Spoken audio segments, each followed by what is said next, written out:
everybody. My name is Dr. Brendan Talwar. I'm here with all of the sharks in the Maldives. Me and Chris have had an absolutely incredible time. I just wanted to provide some additional conservation background that might not make it into the show. This is one of the world's earliest shark sanctuaries. The shark sanctuary was declared in this country in 2010, which really is an example of the foresight of the government here, noticing that shark populations were declining largely due to fisheries.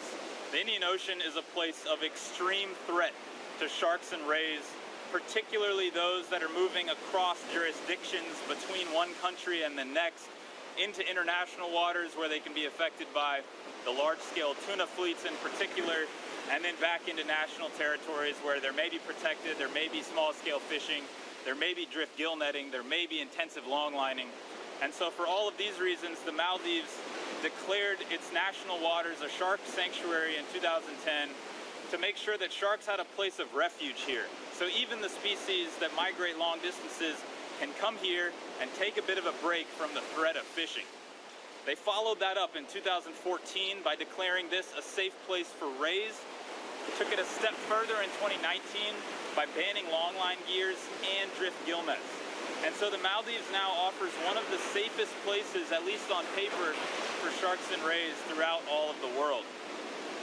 As we've seen elsewhere, there's this thing that happens whenever animals are protected. You start to see relative abundance increase. Now there's no evidence of that yet here in the Maldives, but people have seen it and report on it anecdotally.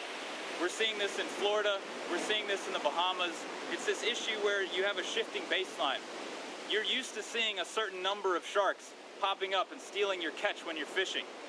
20 years later, you think that there are way more than there were when you first started. But in reality, 50 years ago, there were way more sharks and rays than there were at any point in your lifetime. And so it's this thing that happens where you get used to a certain stability and things change and you think, oh, there's so many sharks here, even though their populations might be a fraction of what they once were.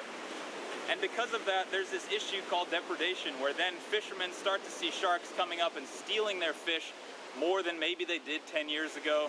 And that leads to conflict between the fishermen who get their livelihood from the ocean, right?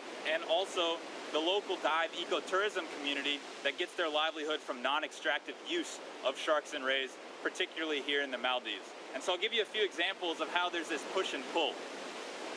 In 1993, before any shark protections were in place, Anderson and Ahmed wrote a paper showing that gray reef sharks were worth something like 100 times more alive than they were dead. And that's entirely due to the shark ecotourism dive operations.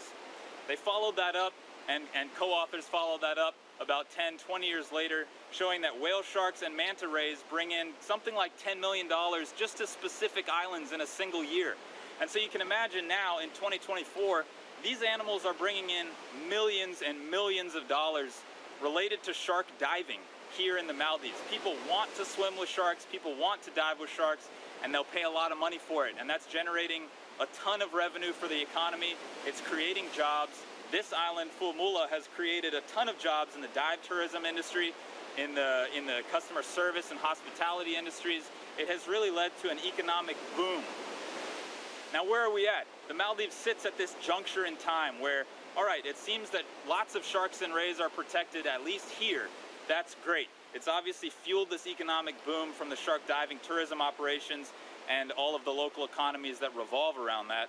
At the same time, fishermen are reporting more depredation than in the past 10 years or so, and they're concerned about losing their livelihoods. So, of course, given this push and pull between different stakeholder groups, there has to be some consensus for sustainable use. I am not against fishing. I find that sustainable fisheries are where we should head towards. We want sharks and rays to be abundant. We want them to be part of a healthy, thriving marine ecosystem that support human beings everywhere you find them. And so here in the Maldives, folks locally need to make decisions about how many people are going to derive benefit from a living shark versus a dead shark. How many people are going to derive benefit from a living shark versus a tuna caught by a tuna fishing boat, right? These are things that need to be worked out at the local level. And it's encouraging that here in the Maldives, you can even have this conversation. because in many places in the Indian Ocean, there are not nearly enough sharks and rays to have depredation. There are not nearly enough sharks and rays to support sustainable fishing of those species. And there's certainly not enough sharks and rays to support a thriving ecotourism industry. And so we congratulate the Maldives on achieving some preliminary success in bringing in additional sustainable tourism dollars to the economy, and hopefully there can be some balance between the fishing community and the dive ecotourism community in the future.